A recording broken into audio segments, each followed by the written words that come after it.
হযরত শাহজালাল আন্তর্জাতিক বিমানবন্দরের কার্গো ভিলেজে ভয়াবহ আগুন লাগার প্রায় ৬ ঘণ্টা পার হলেও তা নিয়ন্ত্রণে আনা সম্ভব হয়নি। এখনও ঘটনাস্থল থেকে উঠছে কালো ধোঁয়ার কুণ্ডলী। আগুন নিয়ন্ত্রণে ফায়ার সার্ভিসের ১৩টি স্টেশনের মোট ৩৭টি ইউনিট কাজ করছে।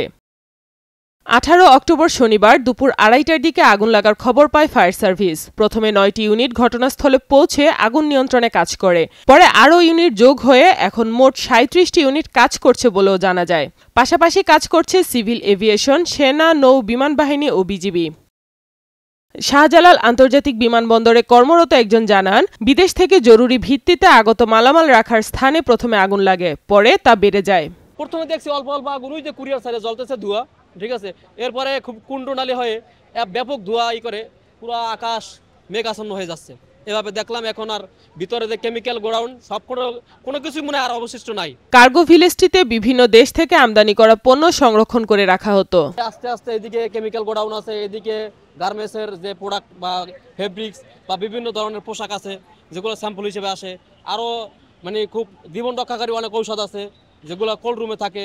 এছাড়া মানুষ পর্যন্ত যেগুলো মানুষ বাইরে মারা যায় তাদেরকেও এখানে আনিয়ে গোডাউনে রাখা হয়। ওই সমস্ত মানুষও এই গোডাউনে রাখা হয় এবং বিভিন্ন ফার্মাসিউটিক্যাল ওষুধ কোম্পানির যে ওষুধগুলো এই গোডাউনে রাখা হয়।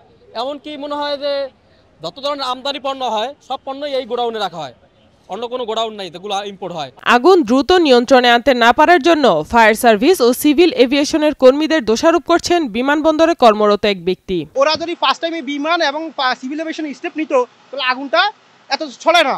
কিন্তু কুরিয়ার গেট থেকে গেট বিতে আগুন আসছে, গেট বি থেকে তারপরে মানে দেখতেছেন এখন কার্গো বিল্ডিং এর ১ নম্বর কমার্শিয়াল প্লেস পর্যন্ত আগুন চলে আসছে। পুরা আমদানি কার্গো পুরো ডেস্ট্রয় হয়ে গেছে আগুনে, মানে বার্ন হয়ে গেছে।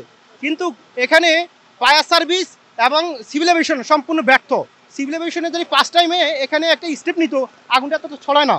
আজকে দেখেন ব্যবসায়ীরা পথে বসার মতো উপক্রম। অগ্নিকাণ্ডের কারণে শাহজালাল আন্তর্জাতিক বিমানবন্দরে সাময়িকভাবে ফ্লাইট চলাচল স্থগিত রাখা হয়েছে। তবে এ ঘটনায় এখনো হতাহতের কোনো খবর পাওয়া যায়নি।